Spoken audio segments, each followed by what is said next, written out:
Halo teman-teman ATLM Indonesia. Nah, kali ini kita membahas soal-soal tryout ya untuk UKOM Teknologi Laboratorium Medik di channel ATLM Indonesia. Semoga teman-teman selalu sehat selalu dan juga dilimpahkan rezeki dan keberkahan hidup. Tidak terasa kita bagian 71 ya. Materi ini soalnya komponennya terbagi menjadi 4 bagian.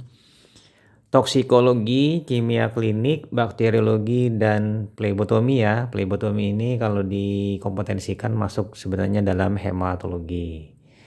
Oke, langsung saja kita masuk ke soal nomor 1 ya. Seorang korban ditemukan meninggal dunia ya ini, dalam sebuah mobil yang sedang menyala dalam keadaan seluruh permukaan tubuh biru. Di samping korban meninggal dunia, korban lain pingsan dengan bibir membiru dan suhu tubuh dingin ya. Nah, ini hipotermia. Lalu yang pertanyaannya, apakah penyebab keracunan tersebut? Yang A karbon monoksida, kemudian yang B nitrogen dioksida, kemudian C sulfur dioksida, kemudian yang D sianida atau arsen. Jadi jawabannya di sini yang tepat pada kasus mobil ini adalah biasanya karbon monoksida sesuai dengan kondisi pasien yang membiru dan suhu tubuh dingin. Nah, kasus-kasus kematian di dalam mobil itu biasanya terkait dengan karbon monoksida yang produksinya tinggi ya. Bukan disebabkan oleh nitrogen dioksida, sulfur dioksida, sianida atau arsen. Ya, ini kira-kira seperti itu ya untuk teman-teman. Jawabannya ya, mungkin kalau ada opsi teman-teman bisa berikan di kolom komentar. Kita pindah lanjut teman-teman ke soal nomor 2 ya.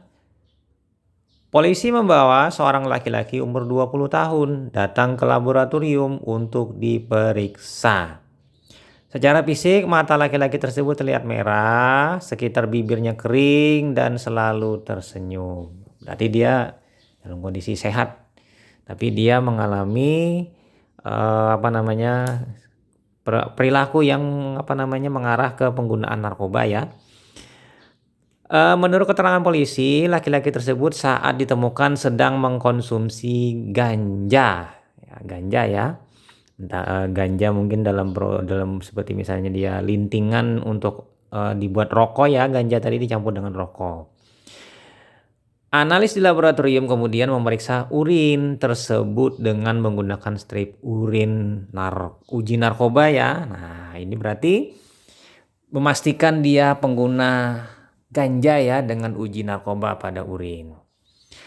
Apakah kode strip yang harus diambil analis kesehatan tersebut? Yang A MOP, kemudian yang B AMP, yang C kokain, yang D THC, kemudian yang E BZO. Nah, berdasarkan soal tadi, maka untuk ganja harus menggunakan uji THC. Tetrahidroksikannabinol atau kanabinoid, karena kanabinoid karena ini adalah kanabinol ini adalah ganja ya, beda ya kan dengan yang lain morfin, amfetamin, benzodiazepin, kokain. Jadi ini yang untuk ganja adalah THC. Kita pindah lanjut ke soal nomor 3. Seorang wanita berusia 45 tahun datang ke sebuah laboratorium dengan membawa rujukan dari dokter. Wanita ini mengalami berbagai keluhan, di antaranya nyeri pada ulu hati, lambung terasa penuh, mual, kuning kulit, air kemih kuning tua seperti teh, dan sulit buang air besar. Sulit berak ya sebenarnya. Pemeriksaan apa yang bisa menunjang diagnosa mengingat keluhan pasien tersebut? Yang A, AST dan LDH. Yang B, kreatinin clearance dan asam urat. Yang C, AST dan ALT. Kemudian yang D, alkali fosfatase dan CKMB. Atau yang E, CHE dan gamma GT. Jadi jawabannya di sini yang tepat karena ini mengalami kondisi nyeri pada ulu hati, berarti ini pada gangguan hati ya, Hefar ya, terutama dengan kuning ya, kuning dan air kemih kuning tua. Jadi harus mengukur AST dan ALT karena ini adalah parameter untuk fungsi hati. Ya, berbeda dengan yang kolinesterase itu bukan. Gamma GT memang ke arah hati, alkali fosfatase gak ke arah hati. Tapi pasangannya yang kurang tepat. Ya. Oke, kita lanjut teman-teman ke soal nomor 4 ya. Seorang ibu berusia 40 tahun ditemukan anaknya sudah pingsan dengan mulut berbusa. Dan di sekitarnya terdapat muntahan yang diduga berasal dari mulut ibu tersebut. Pada saat ATLM masuk ke ruang kejadian perkara, ya kan si ATLM tadi menemukan botol serangga dengan keadaan kosong. Ya kan, sampel apa yang harus diambil ATLM untuk dianalisa di laboratorium? Yang ya kan? A. Urin, kemudian B. Darah, yang C. Saliva, kemudian yang D. Muntahan, atau yang E. Cairan lambung. Jadi di sini yang diambil adalah muntahan. Karena pasiennya tadi kan muntah ya, muntah. Kalau untuk urin tidak mungkin karena memang ini kasusnya di dalam saluran cerna.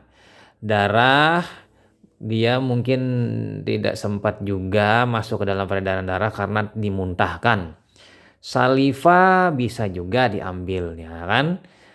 Cairan lambung juga bisa diambil. Jadi tapi walaupun di sini yang paling tepat adalah muntahan karena di muntahan itulah yang racunnya paling banyak ketimbang saliva atau cairan lambung.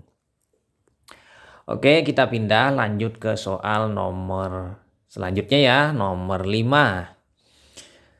Seorang pasien datang ke rumah sakit dengan keluhan demam, kehilangan nafsu makan, perut sering terasa mual, warna kulit dan putih mata menjadi berwarna kuning. Jadi kuning ya pasiennya. Kemudian terasa nyeri di daerah hati. Seorang dokter di rumah sakit tersebut mencurigai bahwa pasien mengalami kerusakan hati. Untuk menegakkan diagnosa tersebut, dokter meminta kepada analis untuk melakukan pemeriksaan laboratorium. Pemeriksaan kimia klinik apa yang tepat? Yang A, HbSAg, AST, dan ALT. Yang B, bilirubin dan AST, ALT. Kemudian yang C, CRP, total protein dan albumin. Atau yang D, kreatinin kliren, asam urat dan urea. Sementara yang E, CKMB, LDH dan troponin T. Jadi di sini analisanya kuncinya teman-teman untuk menjawab soal ini adalah mengalami kerusakan hati dengan tanda-tandanya yang sudah jelas yaitu ikterus atau jaundice kuning ya. Jadi pemeriksaan yang ideal di sini adalah bilirubin, AST dan ALT.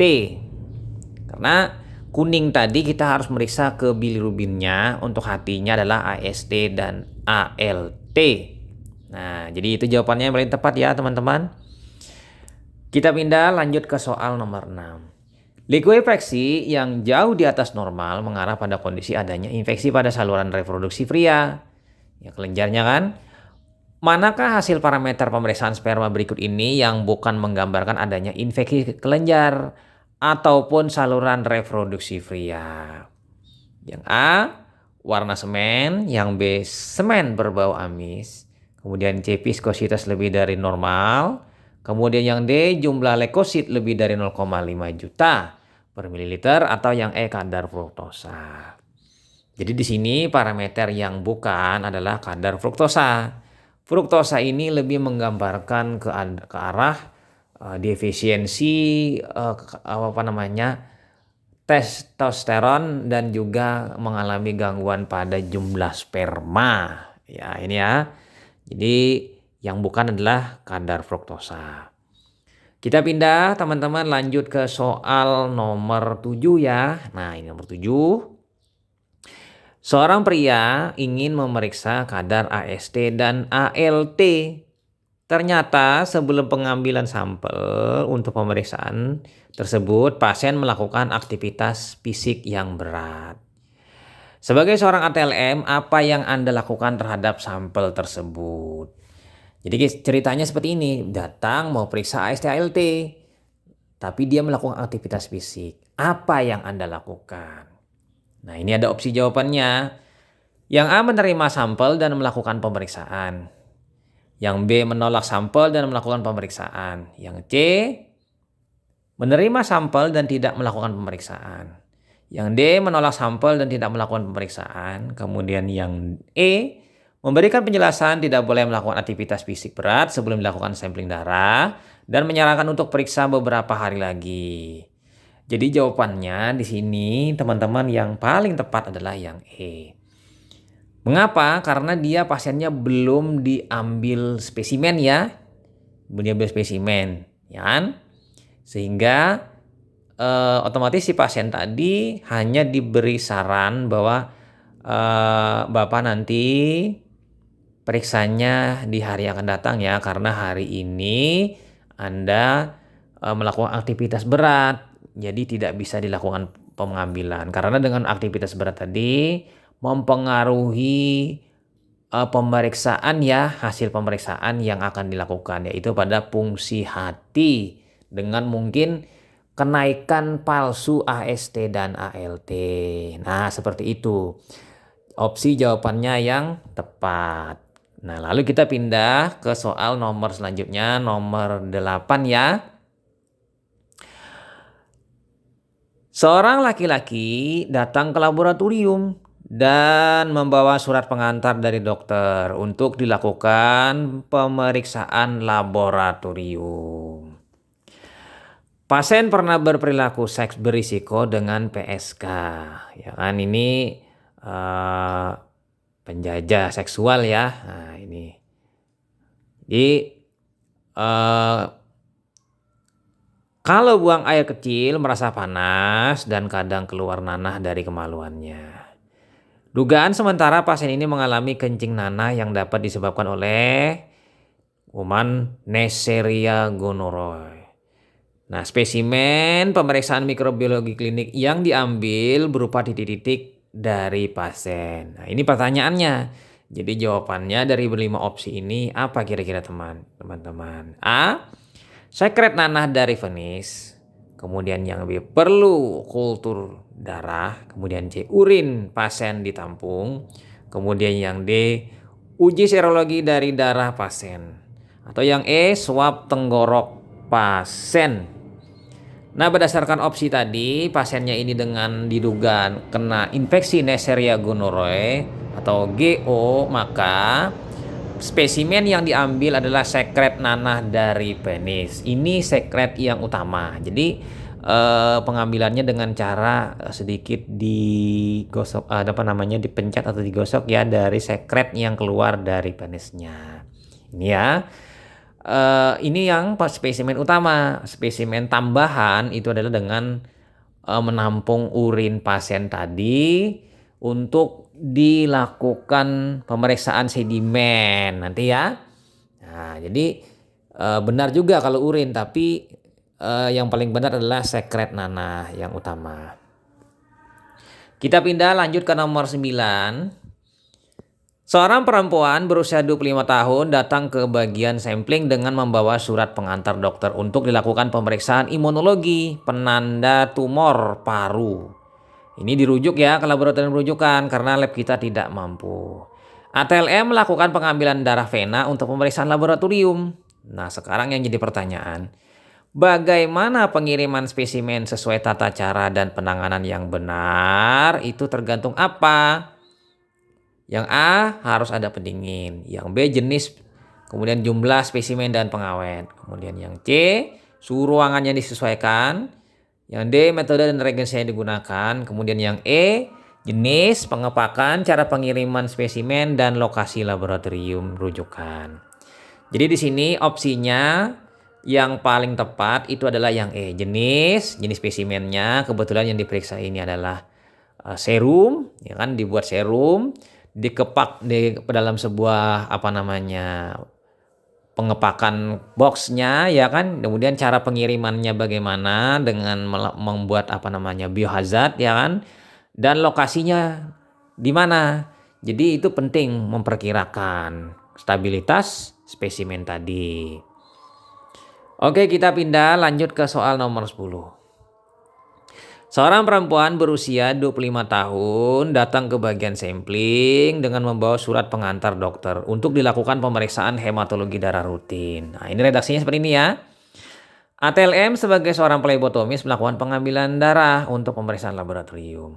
Pertanyaannya, berapa jarak pembendungan yang tepat dari lipatan siku pada saat pengambilan plebotomi darah vena?